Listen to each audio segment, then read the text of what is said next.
me kõik tahame mõelda, et ega mulle küll mingi labane asi ei meeldi. Aga tegelikult me keegi ei taha mingit hingestatud kunsti. Me tahame näha, kui mingi putsis asi juhtub, vaata. Sest kujutame ette, lähete koju pärast, Balti jaama tunnelis 2 asja juhtub. Esiteks, tänavamuusik, mängib viiulit. Üli ilusalt, võtab pisara silma, nii ilus kääksutamine on. Ja siis järgmisena tema kõrval mingi tüüp võtab munni paljaks. Kumba lugu sa pärast sõpradele räägid? Sa oled päriselt nagu kurat Timo, sa ei usu, mis viiulimäng seal oli. Vaevalt, Vähemalt jääb meelde, see on kõige tähtsam tänapäeval. Meil infot nii palju, sa pead meelde jääma lihtsalt, on ju.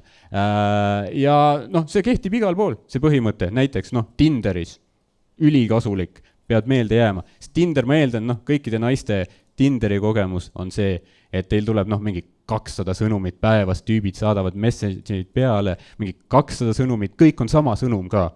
Vaata, üliigav mingi plaust, kõik lihtsalt kirjutavad mingi, hei, tšau, tere, kuidas läheb, tere õhtust, mis teed, kaunis oled, tšau. Ja kui sa tahad mehena sellest pasast eristuda, siis kirjuta midagi absurdset vahele, on ju, et siis ta loeb oma Tinder inboxi nagu, hei, tere, tšau, mis teed, kuidas läheb, mis teed, mul kõrv mädaneb, mis asja? Ja nüüd ta on nagu, mis selle tüübi lugu on? Tal kõrv mädaneb, vähemalt ta teeb asju, kurat küll. Ega niisama diivanil istudes ei hakka kõrv mädanema. Kui sellest patust poolt ei kuule või midagi.